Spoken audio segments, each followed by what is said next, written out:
Hey friends, Liz here to invite you to check out our Patreon. That's where we publish extra episodes every other week, and that's also where we will continue any series we're reading. So if you liked our coverage of ACOTAR, Guild, High Mountain Court, or Fourth Wing, check out our Patreon to continue those series along with us. We also let you know what we're reading each month in advance in case you want to read along with us too. There might be a few other surprises throughout the year for our patrons as well. You can get all of this for just $3 a month, so check it out and we would really appreciate the support. Anyway, on to today's episode.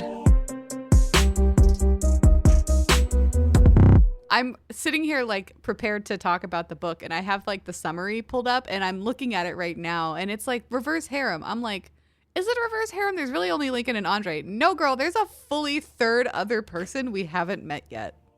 Oh. Are they gonna come in this book? I have no idea. Welcome to Your Safe Space, the podcast your partner, friends, parents, whoever thinks is dirty. Don't have time to read books? Want to understand the jokes and the TikToks? We got you, fam. We're the Spice Traders, and we deal in spicy books. I'm Katie, and I need it to make sense. I'm Liz, and I'm hypercritical. As always, we start every episode with 3 things. The first is a generic trigger warning. You can find specific triggers for this book in our show notes, so please check those out. Also, we do use foul language and talk a lot about sex. If you have sensitivity to any of this, please give this episode a skip. Secondly, we talk about books. The whole book, nothing but the book, so help me goddess. If you plan to read this book and don't want something spoiled right now, don't listen to this episode. Lastly, we acknowledge that a good book can hit you at the wrong time. The views expressed in our discussion are our opinion, and we absolutely don't want to diminish the work and the talent of the authors in our community. That said, we have some notes.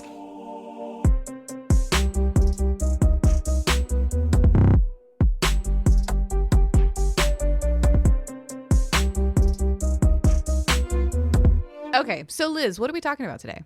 Today we're talking about Bite of Loyalty by R.L. Caulder. This was published in 2022, and it is the first in an ongoing series known as The Blood Oath, which currently has 4 books published.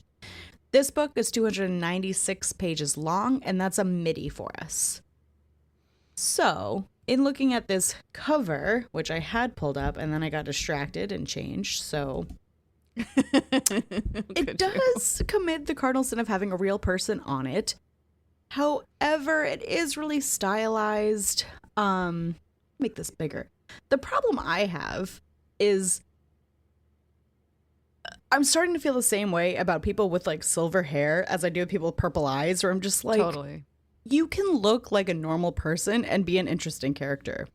I will say, so it's a woman on the cover. Let me finish that part first. She's got like a lightsaber, which is not what it is, but it looks like a lightsaber on the cover. And you can't tell me it doesn't. It looks like a red lightsaber. Yeah.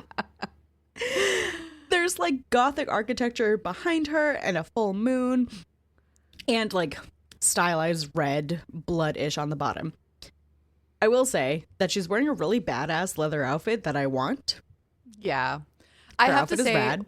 we get this outfit, I think, described later, and when she describes it in the book, it does not sound as badass, but seeing it on the cover, I'm like, yeah, you look good. Yeah, and then they even talk about it where she's like, I just happen to like it because I feel badass, and I'm like, well, yeah. You're not wrong. Yeah, no, you look great. I don't like the real person thing. I don't like her hair. I don't like the lightsaber.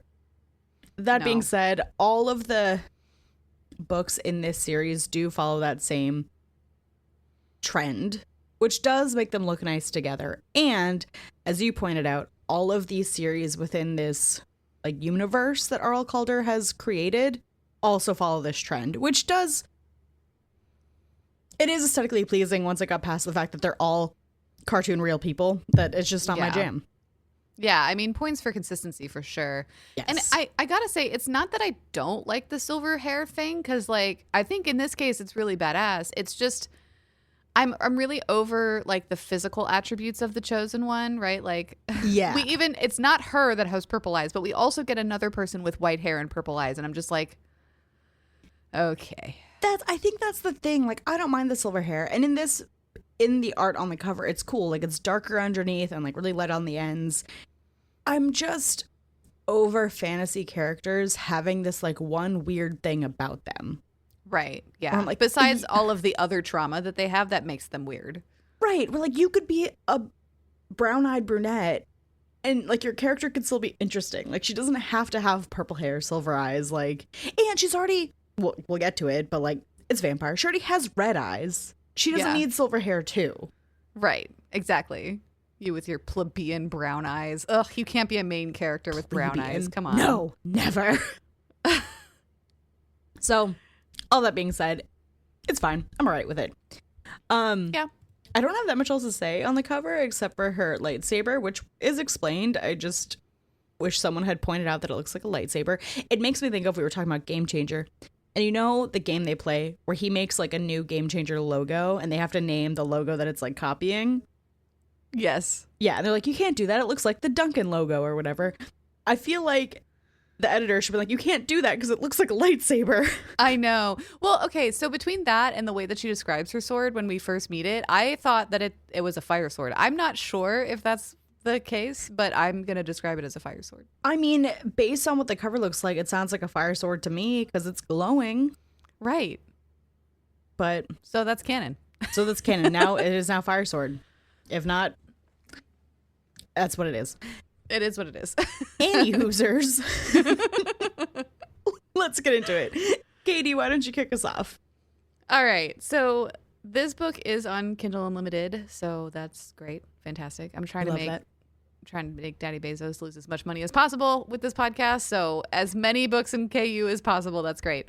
Yes. So since this is a midi, we're going to break it up into 2 parts. And so this is going to be part 1 of 2. And then at the end of part 2, we will do our rating. So this part will cover chapters 1 through 9. And we jump right in and we meet Alina, who is our protagonist, and she's at a bar for her 18th birthday. She's drowning her sorrows with her girlfriends because the next day she'll be forced to choose a husband. Yes, you heard that right. Also, she's a part of the Van Helsing clan. Yes, that Van Helsing clan, which means she's a vampire slayer, and so are the rest of her friends that she's out with. I was reading your notes, as I do, and this line that means she's a vampire, I was like, did I grossly misunderstand the start of this book? I just missed Slayer. Yeah. So I think, you'll find this funny. I was typing this part of the notes when I was on baby duty. And so I was like up in our guest room, and I feel like I can hear the baby breathe when I sleep in that room. And so I was like very gingerly typing, and I think I just skipped Slayer because I didn't want to make more noise.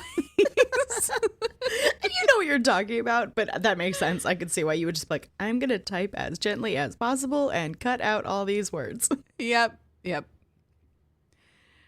So there are 3 of them, Alina included, and they are living it up at a virtually empty bar somewhere in Sanguis, which is the Slayer-controlled territory in the plane of existence they're currently on. This will make more sense as we learn more about the world, but essentially there are different planes of existence and different creatures inhabit them. So Sanguis in particular is separate from the human world that we as mortals would think of occupying currently. I did like how that was explained. Yeah, I did too. So Alina is using her phone to control the songs that are playing in the bar, and so it's like away from her. And as she and her friends party, she tells us that she's eternally grateful for them, and their names are Sky and Jade. These 2 were the only ones at school that did not gossip behind Alina's back or straight up run away from her when they were younger, and thus they've been tight friends ever since. As they decide to turn in for the night, Alina checks her phone and realizes that something is very wrong. She has way too many missed calls and texts, and the gist of them tells her that there's been a vampire attack on her home. Oops. Without thinking, she runs back to her house alone and without a plan. On the way, she summons her soul weapon by slicing her hand open, and I think it is called to her with her blood? ? That's the gist I got. Like throughout this book, she mentions like preparing to prick her palm to like bring it forth. There's a lot of background lore that I wish we saw more just because it sounds interesting, but I'm also glad we didn't get it. But she talks about this like ceremony where you like find your blood weapon and how the weapon chooses you and how no one's ever heard of this one before. Like, I thought all of that background was really interesting. And I do wonder how much of that is going to come into the rest of the books. Me too. Because, like, I mean, obviously, Alina has big Chosen One energy, right? You can tell by the color of her hair. But I mean, like she is set on this path that like a lot is going to happen with her. And I wonder if the sword thing is going to be a part of that in a bigger way. I also just realized you were going to say that and I jumped ahead. So sorry. You're all good. I got excited. This blade of fire in my head, I read it a couple of times and I don't actually know. I couldn't tell you if that's canon or not, but it's canon for me. So her blade of fire is called Deverare, and those soul weapons usually have prior owners and like have a history to them. As Liz mentioned, this one is brand new, and so no one knows what the fuck is up, and she's still getting the hang of using it. Cool. So at the gates to her home, she sees a gruesome scene of bodies staked to the pikes of the gates. Ew. Inside, she finds her mother barely alive, and her mother begs her to kill her rather than let her be turned into a vampire. Alina is reeling and has no idea how vampires could have gotten through the wards without warning, or how she missed anything off when she was headed out for the night. She's like, if there were so many vampires that were going to attack, like I would have seen them a couple of hours ago.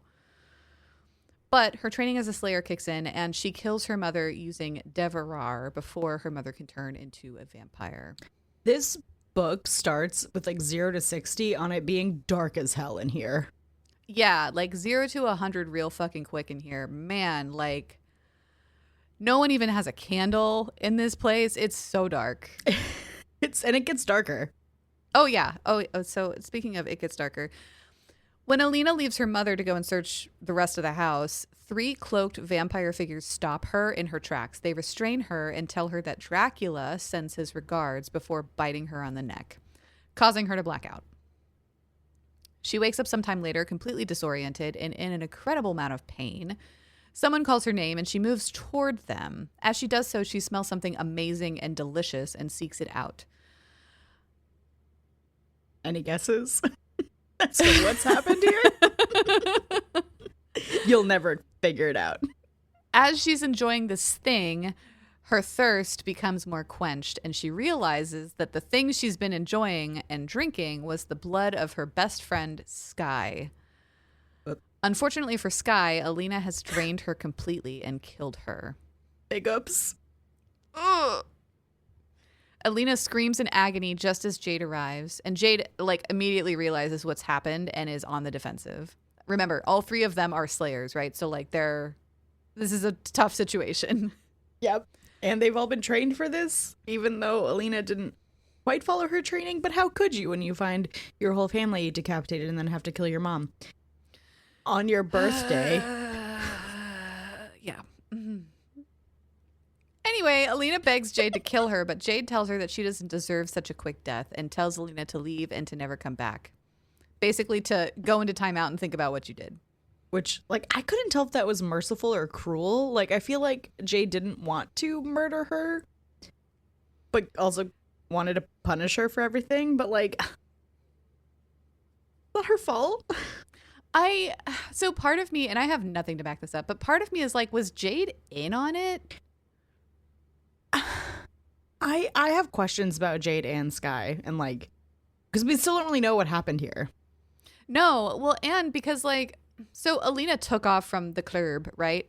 But like, she's not superhuman, or she's not even any more superhuman than her friends, and like, they just couldn't keep up? Question mark? Okay, that's a thing, because like, granted, things happen quickly, but I think it's weird that enough time passes that Sky didn't see her get bitten and therefore didn't know she was a vampire. Right. And then B, that Sky and Jade didn't arrive together. Right. Like, well, and it's like, if I'm Jade, I don't care if you deserve a quick death or not. Like, realizing that Alina is a Van Helsing and now a vampire, like, that seems like a pretty dangerous combination to me. yeah, because you are highly lethally trained and now you're supernatural. Yeah.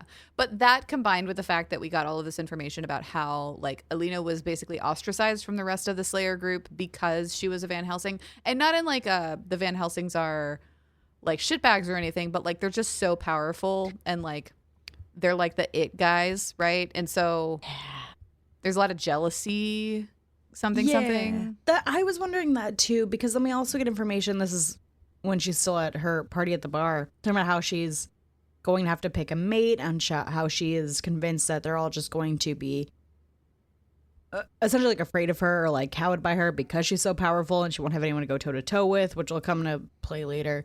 Mm-hmm. But so is there jealousy from Jade? Would she go against her? Would she betray her whole race of people? I don't know. Yeah. The other tack that I took was like, well, maybe Jade was used by the powers that be that really want to kill Dracula.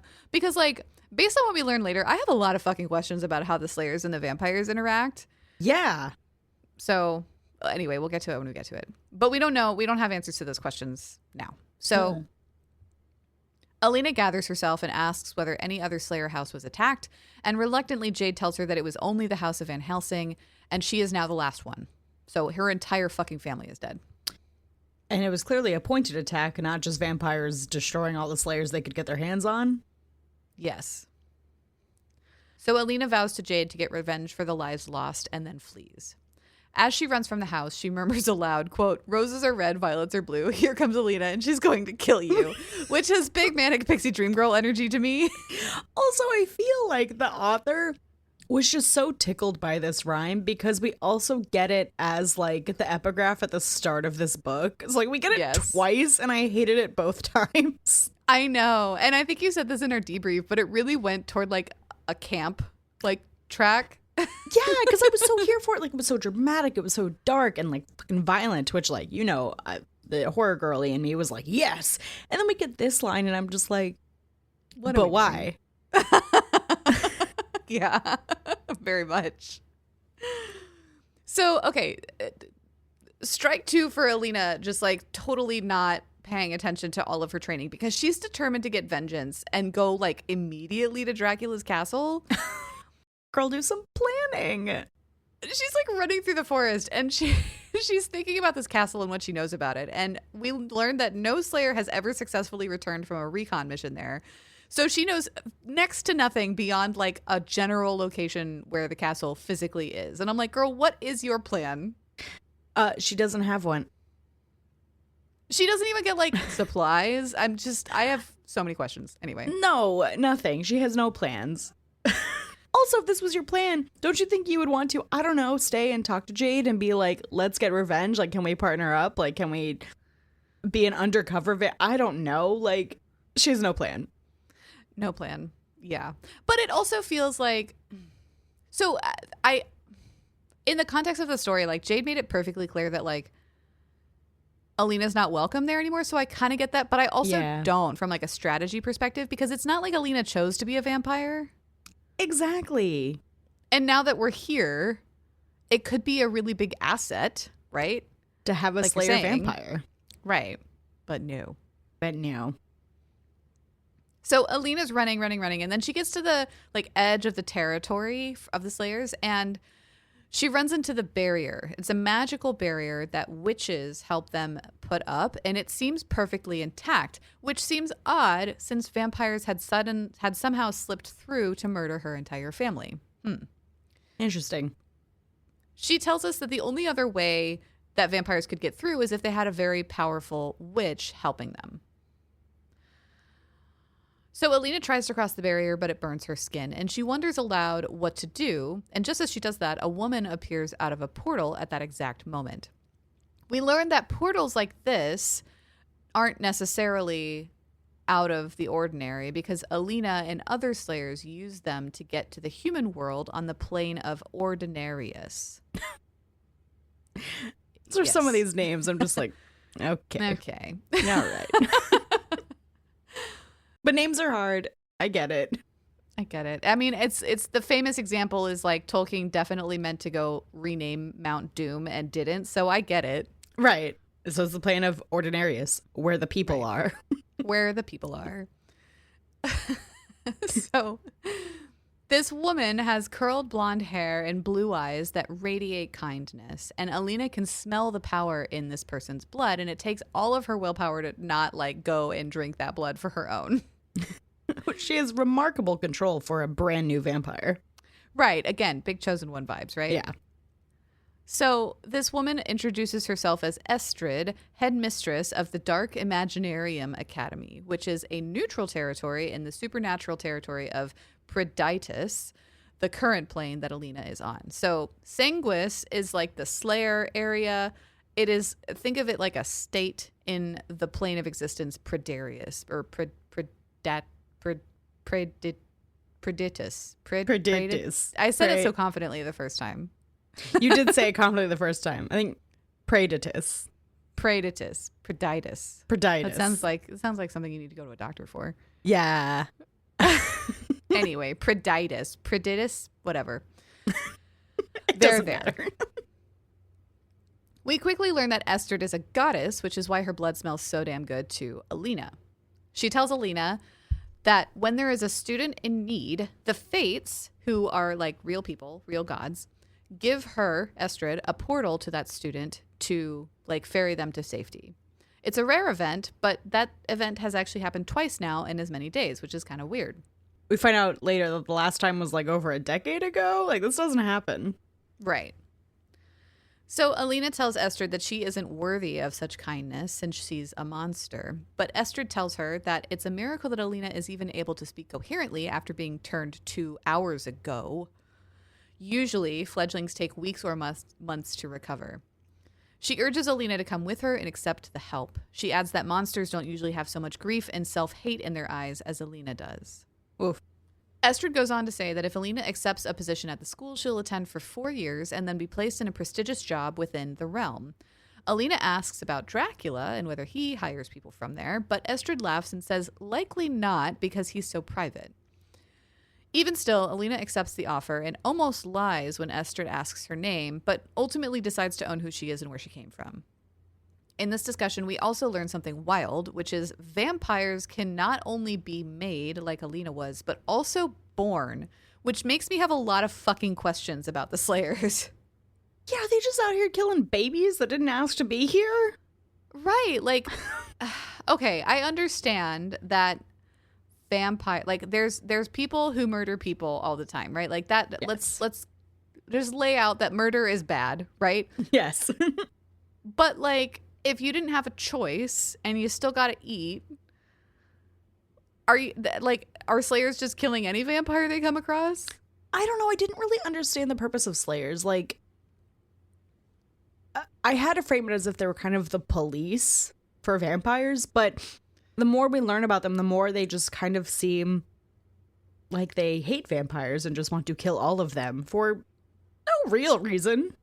Right. It's and like demons and shit exist, so like, why do you hate vampires? I know. It's like this poor vampire duder is just going to his casual bank job on a Wednesday and gets murked in the face by a Slayer. Like, that just, wow. Right. I have a lot of questions about why? Who made you this way? So many fucking questions. Who gave you the right? Who do you think you are? So Alina goes with Estrid and they end up back in Estrid's office. They continue to talk, and as they do so, Alina decides to keep her ultimate goal of getting revenge on Dracula close to her chest and do whatever it takes to keep in Estrid's good graces. Estrid eventually calls someone named Lincoln and tells him to bring some blood bags for Alina. As soon as Alina hears Lincoln's voice on the other end of the phone, Alina reacts physically. She's drawn to him, and that only intensifies when she sees him in person. Lincoln, we learn, is a professor and also a vampire. Naturally. He's described as having hazel eyes, short, well-groomed, wavy, dark hair with bronze streaks in it, and he's fit as fuck, as you might imagine. He exudes power, and Alina can't help but size him up. I want to point out here, because it bothers me immediately, that Estrid asks, like, should we hide who you are? And Alina's like, no, I want to be who I am, but I want it to be up to me to share my lineage. Right. And then the next thing happens, and I'm like, okay. Yeah. Because Estrid basically introduces her as Alina Van Helsing. And yeah. like, come on. And I was just like, why would you do that? Yeah. Astrid. I actually didn't clock that the first time, but it is interesting in the context of like Alina doesn't actually get to introduce herself to anybody but Alexandra as Van Helsing. Yep. That's really funny. I don't know if that was just a slip on the author, but like they have a whole conversation about it, and Astrid is like, "Oh yes, I respect that." So anyway, this is exactly who she is. I respect that, but not enough to follow it. And like, ostensibly, Astrid knows that Lincoln would fucking hate her. So like, girl, you were not giving her any chances. Is that on purpose? Right. Exactly. Because as soon as Lincoln learns that Alina is a Van Helsing, his hackles raise and he refuses to teach a Slayer. Immediately. Immediately, like just 0 to 100. And this causes Alina to defend herself by claiming that Slayers are the most honorable people on her plane of existence. But Lincoln claims, quote, "You have no idea the number of senseless deaths the Slayers have doled out." And I kind of agree. Like, that makes more sense to me. Well, and also, it makes more sense to me. And the fact that you're like, we're the most honorable people on this plane. I was like, based on what information? Because that is a Truly. wild claim to make. It is. And we learn later that she'll say to us, like, almost verbatim, like, I had blinders on when I was a Slayer. And, like, I didn't learn very much about other, like, creatures in this realm. I was aware of them. And I'm like, so you have a very small amount of information here. Yeah, a very limited view to make such a vast claim. Also, you fucking hate the Slayers, girl. Right? Right? Okay. So they kind of go back and forth, and like Lincoln calls her a name or whatever, but I pulled out a line that I think is illustrative of kind of a little bit of the confusion that sometimes comes through in this author's writing, because so Lincoln says something offensive to Alina, and Alina says internally, quote, "He said it with such irreverence, it was impossible to feel that he viewed me as less than him," end quote. What she means to say is that it was impossible not to feel like he viewed her as less than him. And it's just like these couple of slip-ups that I'm just like, okay, it's a little bit difficult to read sometimes. Yeah, it's confusing. And that's a perfect example of it. Which is a little bit disappointing because, like, technically the writing otherwise is very good. It's just like it feels like just one more round of editing would have gone a long way. Exactly. So they're fighting, and Estrid basically tells them both to stop being so dramatic and get over the spat so they can all carry on with their lives. Which seems like not how I would discipline an employee talking to a student like that, but okay. Yeah, there's or vice there's a versa. lot of willful suspension of disbelief happening with these dynamics. And I'm okay with it. Really, I think I'm just suspicious of Estrid because I'm like, girl, whose side are you on? She's a goddess. She doesn't need to be on anybody's side but her No, own. which I do like. And I liked Estrid a lot. I do too, yeah. So Alina cools down long enough to drink the blood packets that Lincoln brought her, but only after learning that they're animal blood rather than human blood. She's vowed never to drink human blood ever again. But that also brings up another question of the Slayers, because if vampires can subsist on animal blood and clearly do, like, fine, why are we killing them? Right, like, can y'all chill? People are just trying to live their lives out here. Right. So Estrid asks Lincoln to show Alina to her room, and the two of them exit. As soon as they leave the building, Lincoln corners Alina against a wall and tells her that this is her last chance to leave the academy peacefully and that he won't protect or coddle her. She tells him that she won't let anyone take this from her and she'll fight for her place because she doesn't have anywhere else to go. True. Then we get a ye old perspective shift to Lincoln, who is so fucked. He is all kinds of wrapped up in Alina, and he's like so angry about it, like real fucking mad. He big angy. He does tell us what she looks like, which is tan with long silver hair, and I think she's got, I don't know what color eyes she's got, but they do turn red when she gets into the vampire stuff. Yeah, I don't know what color they are either. I didn't write it down. Anyway, No. He adds, quote, "The leather outfit she wore accented her curves. Unfortunately, it was a stark reminder of the dumb fucking wardrobe Slayers were always in," which I fucking loved because like the leather, I get it, but it's kind of dumb. It is dumb because it's just so cliche. Yeah, very cliche. He ruminates internally about how dangerous the academy is for Alina and how it's now his mission to get her kicked out. He knows his other students will make a meal of her, especially someone named Andre, whose dad is the bishop of Dracula's board. Lincoln goes on to reveal the name of the other student who was also a late admission that Estrid was drawn to, and it's a demon named Alexandra. He seems to think that these two, Alexandra and Alina, signal something that is strange at work in their realm. And I think this is when we learned that, like, Estrid hasn't been drawn to another student in, like, either 10 or 100 years. I don't remember. Yeah, it was either a decade or a century, but it's been a long time. And that both Estrid and Lincoln were alive at that moment. Because, of course, Estrid is a goddess and doesn't die, and vampires live forever. But yes, Alina is an 18-year-old irresistible companion. It's fine. Which I'm fine. I know what I'm here I don't for. care. Somehow that trope still doesn't bother me. Like, it bothers me in my head, in my heart. It doesn't bother me. That's how I feel. Like, it really, and it bothers me even less with vampires for some reason than with fae. But even with fae, I'm just like, just let people like what they like. Whatevs. Okay. Exactly. So as Lincoln leads Alina to her room, he tells her to familiarize herself with the 24-hour cafeteria so she doesn't lose it and accidentally drain someone. This gives Alina a That's So Raven flashback moment of grief that has Lincoln, like, closing the distance between them and brushing the tears off of her cheek with his hand and asking if she's okay. He tells us that he's never felt this drawn to anyone else before, let alone a student. And he's been with Estrid at the academy since the beginning. Okay. Alina snaps out of her remembrance moment of Sky and tells him to never touch her again. So he goes back to brooding as they continue to her room. We learn that the reason Lincoln's got a chip on his shoulder about Slayers, beyond the reason for their whole existence, is just kind of wild. I'll read it to you because there's some editing tomfoolery that I want to call out. So the line is, quote, "After all, they were the ones who slaughtered my parents with abandon, not caring that they'd brought me to the human plane of ordinarius at a young age to offer me a better future," end quote.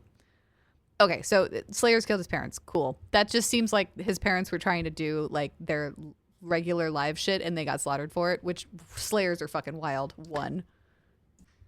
And yeah, so this backstory, I'm very curious. This backstory adds more to the question of, like, what the fuck are Slayers doing? What is their job? Are they just mass murderers? TBD. So the editing tomfoolery here is that, after all, the way this sentence starts is one word. There's no space.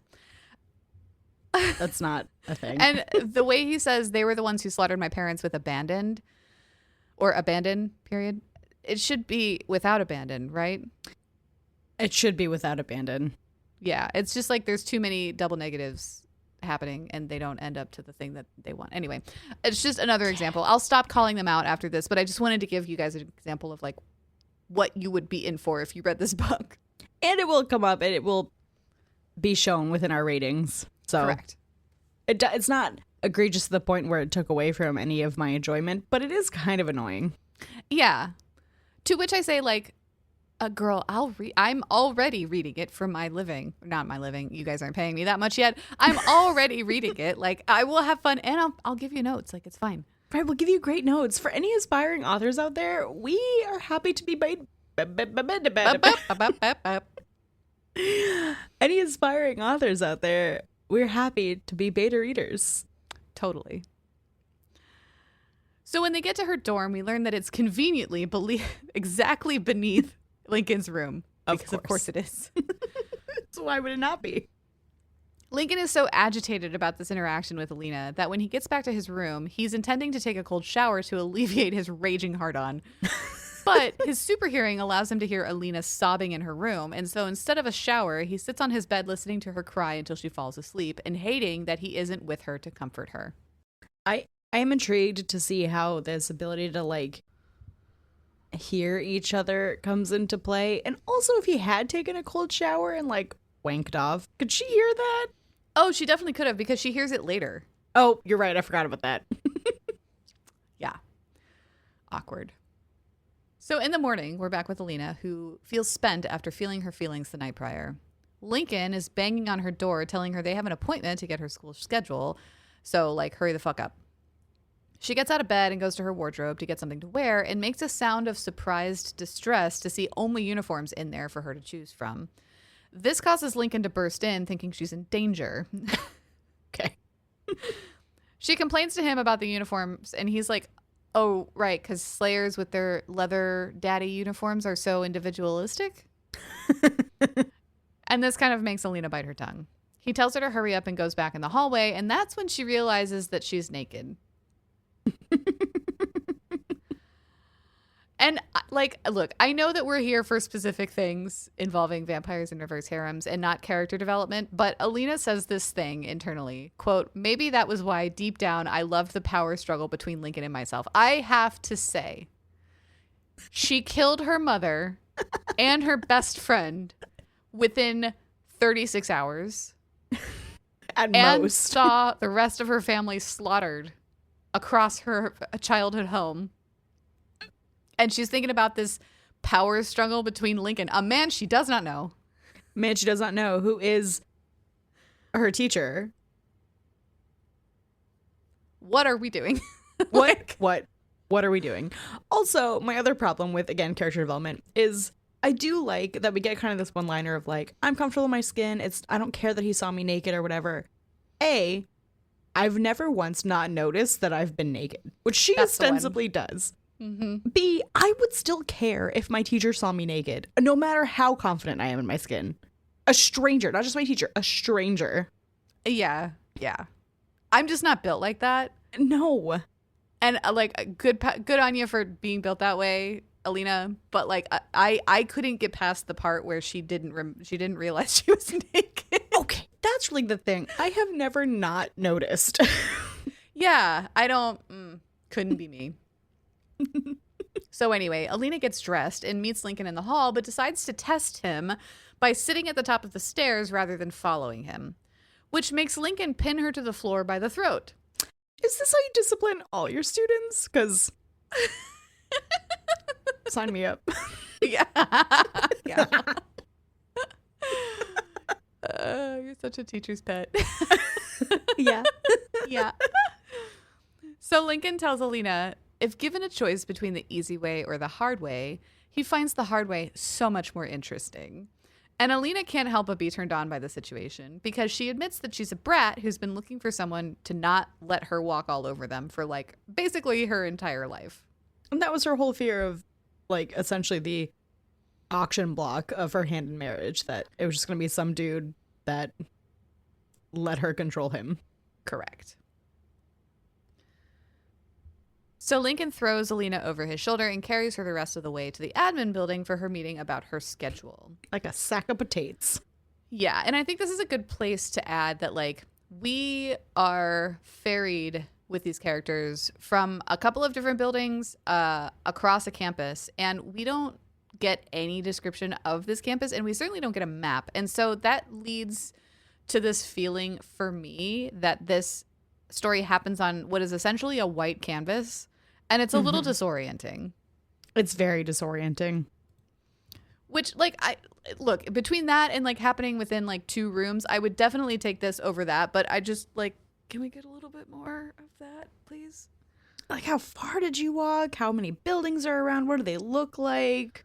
Well, and, like, the admin building, is that the same building that Estrid was in? How far away is it from the vampire? Is that different from I mean, I guess it's different from the demon dormitory, but, like, do they have classes in the same space? Yeah, do they all have one admin building, or is there, like, a vampire admin building and a demon admin building? Because that seems like a lot. Yeah. Anyway. Lincoln deposits Alina outside the door to an office and tells her to be a good girl, to which Alina remarks inwardly, quote, all the reasons I couldn't cross that line with him went out the window with those 5 words. Fuck, why did being called a good girl do it for me? I feel like just know your audience really well. Yeah, I was like, I highlighted that, and it was one of those lines, as Kindle does, that shows you how many other people have also highlighted it, and it was not a small number. No, yeah. So Alina meets with a woman named Victoria, who is effectively her counselor. Victoria meets Alina at her door and finds her dumbfounded and gaga, staring after Lincoln as he walks away.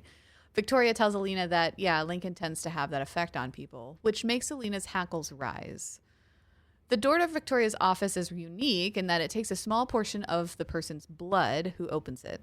Victoria then drinks that blood to get a handle on what the aura or general vibe of the person is. And so she does this for Alina and has a pretty wild reaction that ends in her eyes turning completely black and demonic. Well, Alina is upset about this and tells Victoria she did not consent to that happening and what the fuck is going on.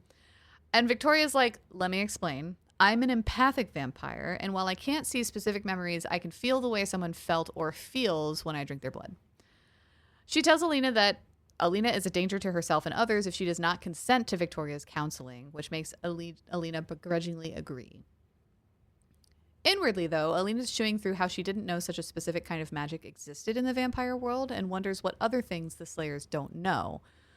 And she's also obsessing over the fact that Victoria seems very familiar with Lincoln, and she's irrationally jealous about that. The saving grace here is that Alina knows that she's irrationally jealous about it. which I appreciated that. And Alina is a really relatable character. Yeah, I think so too. I mean, despite the fact that she's handling grief in a wild way, like Yeah. her thought Repression. processes feel like she's not making huge leaps for me. No, I don't have to warm up for these stretches. Exactly. So Victoria gives Alina her schedule, and we learn that she's going to take combat training because, of course, strategy, Preditus 101, diplomacy, mentoring, and, of course, counseling with Victoria. Is that a class everyone gets, or just her because she is the chosen one? Well, it made it seem like new students / specific students had to... Which makes sense. Question mark. Like, I don't think Andre's getting counseling, for example. Yeah. So as Alina leaves the room, she runs into another student named Maya, who is gorgeous with pin straight black hair and brown eyes. Clearly not the chosen one because of the brown eyes thing. Like a plebeian. A plebeian. And Maya clearly thinks that she's above Alina and basically looks down her nose at her the whole time. As Alina heads downstairs, she sees a bunch of other newly arrived students, and they all stare at Alina, knowing that she's the new girl. They're all vampires, too, which makes me have more questions about the layout here. It's like, are all of the vampires arriving at one place, or is this the vampire admin building? Like, I don't know. I couldn't tell you.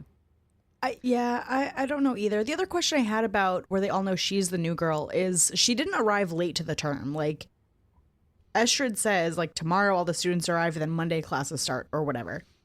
This is essentially college, right? So there should be freshmen here who wouldn't know she's a new girl unless all the vampires just know each other. Yeah, those are great points. Just saying. I don't know. Because later we learn that there were 25 new students, and she's one of the 25, right? It's just in the vampire class. So it's like, okay. What? So they just know that she is a new girl, not the new girl. Right. I mean, I guess a class of 25 is pretty small, but I've never been anywhere I'm like, oh, you're new here. Ugh, let me stare at you. Right, like I never noticed that. Yeah. So when she gets to the door of the building, she opens it just as another student is coming in and runs face to face with a handsome vampire named Andre, the same one Lincoln mentioned earlier. Andre is described as having green eyes and dark, messy hair that hangs in his eyes, along with a chiseled jaw. Of Because course. he does. Can't have a weak jaw. Andre catches her and says that he'll forget about her running into him if she gets on her knees for him tonight. Whoa. Yikes. Before she can retort, though, Lincoln does it for her and brings up Andre's father, which immediately puts Andre on edge. Alina remarks to us, quote, "It was always the guys with daddy issues that needed the biggest slap of reality. I'd enjoy providing that for him." Also, just that's not how we talk to people. I know. Have you ever? I can't. This interaction does serve to illustrate that Alina also feels drawn to Andre, at least physically. So she's got these two guys now, and we're almost to the reverse harem. I can taste it. I could taste it. I was going to say, has that line ever worked for him before? And then I remembered that when I was in my dating phase, this dude that I had just talked to, we never met because of the thing that happens. We had a very brief conversation on Tinder or whatever. And then he was like, wow, you have a really pretty smile. I wonder what it would look like with you on your knees for me. Oh. And I was like, we've been speaking for 47 seconds. Yeah. Does that work for you? Has that ever worked for you? I need to know. Yeah. I could also see it being like, oh, I'm just seeing if you have a sense of humor. To which I say, no, I don't have a sense of humor for you. Like, I don't. Leave me alone. As a matter of fact, no. No, I do not. So Lincoln takes Alina aside, and as he does, Alina sees that girl Maya strut up to Andre and drape herself all over him. She intuits that these two are the power couple in the school that she will need to be wary of and eventually, confront in her quest to be the best. Lincoln pulls her attention back to him, telling her that she needs to feed. She says she's a big girl who can handle it, and she doesn't need a babysitter. When she uses Lincoln's government name, he asks that she call him Professor Aldea, to which she says, quote, "Oh, suddenly there are formalities between us? This morning led me to think differently." I mean, that is a good point, because you straight up saw me naked and did not tell me I was naked because somehow I forgot. And then you pinned me down by my throat and called me a good girl. So, which is But I'll call you Professor Aldea. Sure. Sure. When Alina continues to goad Lincoln, he pulls her out of earshot and eyesight of everyone else and tells her, quote, "What do you want me to say, Alina? Do you want me to say that I want to rip the eyes out of anyone else who might have walked in and seen you this morning?" End quote. Obviously, Alina is excited by this response, but he follows it up with, quote, "If that's what you wanted me to say to you, you're in for a world of heartbreak, princess." The princess of it all. So, princess in this case is disappointing for two reasons, because I haven't mentioned it, but Lincoln, has come up with this other nickname for her, which is Spitfire.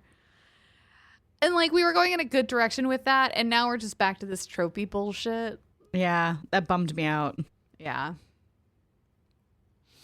So Alina calls him a liar, and he says maybe he is. And then they just continue walking around campus so he can show her the building where her classes are. And I'm like, y'all need some alcohol or something to make this a little bit more fluid.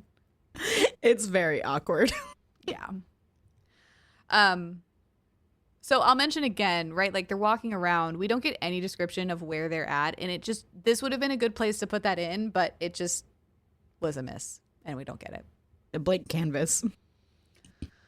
But anyway, as they walk, Alina asks about Victoria and gets Lincoln to say that she and Estrid and he have been at the school since it opened, and that the two of them, Estrid and Victoria, are like his sisters since he doesn't have family of his own. But he quickly buttons up after that, clearly feeling like he's divulged too much. Alina takes the win, though, because she was still feeling some type of way about Victoria and Lincoln potentially having a thing, biblically. I mean, they're immortal beings. They probably still did, let's be real. And so what if they did? If it was 100 years ago, who gives a shit? No one. So they continue to the cafeteria in the bottom of the dorms, and Lincoln grabs Alina some animal blood. She still hesitates to drink it, so they play the question game, and Lincoln says that he'll answer any question that she has for every bag that she finishes, and vice versa. Okay, so we get the question game. Cool. Also, how many bags is a meal? Because is it like a slice of pizza? Because she had 2 before and that filled her up. So how much is she eating to play this game? Yeah, because it very specifically says that he grabs 4 for her and 2 for himself. So, but I also feel like we're not in a level or normalized state yet, because she's still a quote fledgling, even though she's handling it really well. Yeah, so she probably needs more. But I also had questions about what this cafeteria looked like, because for some reason I pictured it as, a normal cafeteria with different windows, but they all just had different animal motifs. You could pick what kind of blood it was. Yeah, goat, chicken, cow, bear. Yeah. The exotic brands. Yeah. I also feel like they're just driving right past how good of a fledgling, how good she's handling that shit. And that kind of bothered me too. Yeah, because they mentioned it a little bit at the beginning, but I feel like it should have come up more, because it seems like a really big deal. Totally. She's not having very much difficulty at all. Anyway. No. I do want to say that I didn't mind this question game because of the way that it was brought up. And because the questions were relevant, like it wasn't like, what's your favorite color? Exactly. We actually got good information here. Yeah. So we're in the question game, and Alina first asks how students are graded, and we learn that it's based on a point system and that all of the years compete together. And so when you're the top of the class, you're not just the top of like the first years or the whatever, you're the top of the college, right? And that's how you get picked for like these government or prestigious like positions. So just by virtue of time, fourth years are at the top of the class because they've had more time to accumulate points. But Alina is determined to make that top the first year. Like, okay, girl, I don't even like people say that's not possible. I wish that somebody would just say, I mean, it is possible. Exactly. And because my first thought is that it is impossible because there's got to be X amount of points you can get in a year. So by virtue of time, you can't get that many points. So if we had that one liner of like, well, it's possible, that would make it better. Right. Like, I'm just thinking about like classes, right? Like if there's 400 total points in 4 years, you can only get 100 points a year. Like there's no amount of extra credit given. That's right? what I'm saying. Like you can't do it. Right. So Lincoln asks Alina why she hates drinking blood so much, and she kind of fibs a little bit here and tells him that it's not that she hates it, it's more that she's worried that she won't be able to stop when she starts because the hunger can feel overwhelming, which would have been a really good point for them to talk about the fledgling thing again. Exactly, because it should be overwhelming. But also, my other complaint was that this is a wild question for him to ask because he knows her history. And, like, you can't just ask a human why they don't want to drink blood. Yeah, I mean, I feel like, okay, I think for this particular conversation, like, Lincoln's reaction is valid because, again, it's been less than 48 hours. So, like, That's I think fair. he's still, like, piecing it together, like, oh, you're a Van Helsing. That's weird that you're a Van Helsing and you're also a vampire. Now that I'm thinking about that, how the fuck did that happen, right? Because he kind of, like, gets to that in his next question. Yeah, that's true. So that didn't bother me so much, but it was, No. like... But the fledgling thing, like, would be a great teachable moment of like, yeah, the hunger can feel overwhelming and this is what you can do about it. Or, wow, it's amazing that, like, you're actually handling this very well. Right. Like, yeah, now it does feel overwhelming, but later when you get past this stage, you'll be fine. Yeah. But whatever. So then Alina goes on to ask how big the student body is, and we get a vague answer of somewhere around 100. But I think that's 100 per, like, sector. So, like, there's 100 vampire students. There's 100 demon students, fae. Those are the only 3 we know about so far, but I'm sure there's others, etc. I know. I kind of wish we had a list of, like, what all of the supernatural beings were that we're handling here. Like, are witches involved in here? Right. There's shifters, like...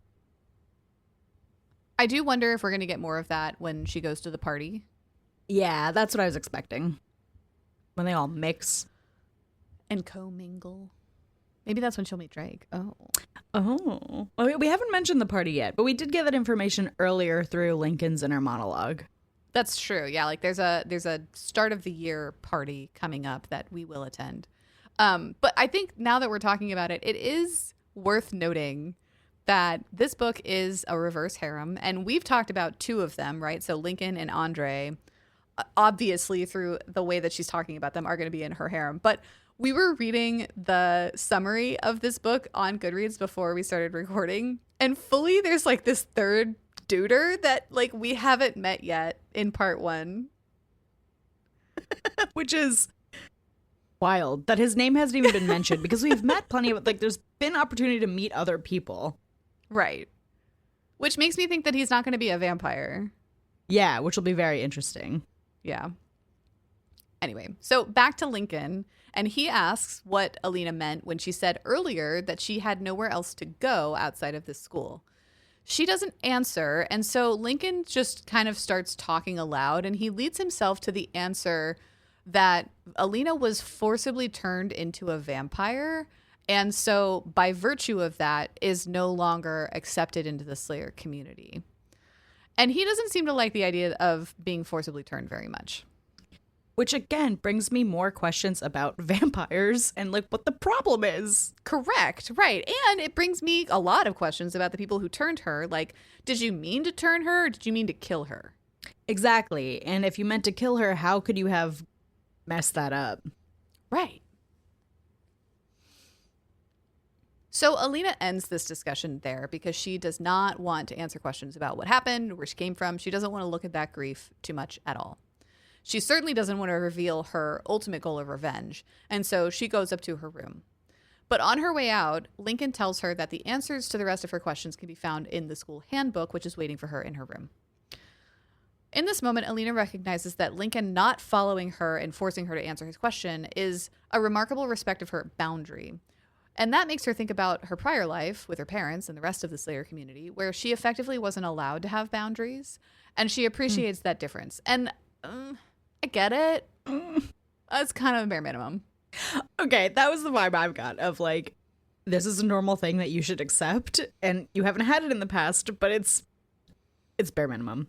It's Girl, not if a you don't want huge to feat. if you don't want to answer a question, you don't have to answer a question. Right. It's not. It doesn't make him an amazing man. No. Yeah, you're giving him far too much credit. It's fine. Right. Also, like, that should be a line between a professor and his student. Yeah. Anyway, Alina spends the rest of the day studying the books that she has for her classes, along with the school handbook. The book, particularly about Proditus, is particularly interesting for her because she admits that she had blinders on with her worldview when she was the Slayer. She's excited to meet demons, for example, even if she feels a little uncomfy at the thought of Fae not being able to lie. After several hours, she stands up to stretch and goes over to her window to look outside. When she does so, she notices a little ways off Lincoln, who is watching her through her window. And this is a little bit weird, Wild right? choice. Because she's on the second floor or the third. She's not on the first floor. I think it's we got the layout. I think the first floor is like cafeteria, whatever. Second is boys. Third are is girls. Fourth are professors. I think you're right. Yeah. So she's on the third floor. And he's not like at her window, right? He's like down next to like a lamppost watching her, right? Fine. Just I can't even verbalize how much this bothers me. But like, I think it's in the description of how this is, because I first read it like it was a lamppost, and then the more she described this light, it sounded like it was like a fey light, like circling him or something. And I'm like, where is he standing? I couldn't understand where he was standing based on the logistics of like watching her. Like that's seeing not into how, a third floor window. That's not how angles work. I know. He'd have to be standing like far-ish. Yeah. Far-ish away. Or in like a neighboring building on the same level. No, but he's very clearly described as being outside. Yeah, he's outside. Also, I just want to point it out here because I'm glad that we got the one-line fixer. Some of the canon things in mythical creatures, like Fae Can't Lie, we get vampires can be outside in the daytime. So yes, we have I did regular waking hours here. Kind of. Because they can their classes exist are in at regular night. waking hours. Yes, they can exist. They had a one-line fixer for like the society that they're going into doesn't operate during daylight hours. Like they operate in the middle of the night for some reason. Which, and if so you can be outside, I don't know why you would do that, but sure. Right. And so the classes are like in the evening, essentially to let people with, I guess, internships like go work and have a regular schedule. It's unclear what's really happening here. But the light is also very confusing. Yeah. Anyway, so he's watching her either by a lamppost or by a Fae light. It's unclear. But Alina, I forgot her name for half a second. But Alina decides that she's going to give him a show. So she strips and starts masturbating so that Lincoln can watch. She ends up lying back on her bed to give him a little bit better of a show, which That makes the angles even worse for me. Right, like for it to make sense in my head, she had to be like perched in the window with like a leg up on the ledge or something. Yeah, exactly. Like her, like fully her pussy pressed against the window. Like that doesn't, no. Okay. No, her to lay down, like you can't see that. Yeah. So she's doing that, but just before she climaxes, someone knocks on her door and startles her. When she sits up, she realizes that Lincoln is no longer the one watching her, but it's Andre, and he's like fully jerking it watching her. Which again, I ask, where is he? Is he just like in the courtyard? Well, and okay, so while she's doing this, she's like, ooh, it's exciting for me to think about like doing this so publicly. But there's nobody else on campus, despite the fact that we have a full fucking house and it's like, quote, the middle of the day in their actual working hours. Like, how is nobody else seeing this? I don't know. And it was such a choice to do this if it was that choice. Public intended. Such a choice. Like, it would have made more sense if he was in an administrative building that she could see into and he was watching her through the window, like on the third floor. So she was like further back in her room. So only he could see, or another person on a third floor. Exactly. Like if he was like in his classroom office or something. Right. Alas. So she closes her curtains, not because she's embarrassed because Andre saw her, but because she wants to stick it to Andre. More like finish off by yourself, have fun. And she goes to open her door. Outside, she finds a leather outfit similar to her Slayer's clothes with a note attached from Lincoln. The note says, quote, Spitfire, the rules state that you must wear the assigned student attire to classes, but I have it on good authority that you might not be a rule follower. Just know there are always consequences to your actions, end quote. Alina finds the gift thoughtful after her outburst earlier in the day about uniforms. It seems like a trap to me. It's very clearly a trap. Like, girl, what?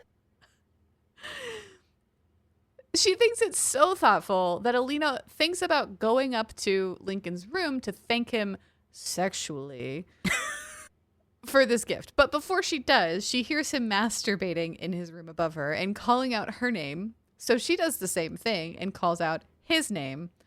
But when she climaxes, it's to the thought of Andre jerking it from earlier rather than Lincoln. One of the things that I had to suspend my disbelief is the supernatural hearing thing. Because if this is a full house, everyone can hear you calling each other's names. Yes! We do get a one-liner that, like, you're not really allowed to mix with faculty in this way. And, like, so you're just gonna openly call out a student's name. She's gonna openly call out her teacher's name. And, like, everyone can hear you. And we didn't call this out specifically, but like when she was studying earlier, she heard students like out in the hallways and in their rooms. So it's not like the floors are very thin situation and the walls are very thick. Yeah, like no, it's one or both and neither at the same time. And truly, it didn't bother me. I just want to point it out. Yeah, like I'm fully on board. Like I'm having a great time with this book. Like, but there is the willful suspension of disbelief must be willful. Otherwise, you're going to be fighting this book the entire time. Exactly, and that's where like I went into it fighting for a second just on that like roses are red thing because I hate that. Yeah. But then it never came up again, and like we didn't go that weird campy route, so I was like, you know what, it's fine. Okay. Yeah, I get that. All right, so that's where we're going to end part 1 of A Bite of Loyalty by R.L. Caulder. In 2 weeks, we will cover part 2, and that's also where we'll do our ratings. So until next time, thanks for going on this journey. We really appreciate it. You know where you can find us. Actually, we've changed where you can find us. You can now find us on TikTok and Goodreads at Spice Traders Pod, and of course, our Patreon. If you like our content and you want more, please consider becoming a patron. We release more Patreon exclusive stuff there. So yeah, if you really, really like us, drop us a review. Otherwise, we'll see you next time. Bye. Bye.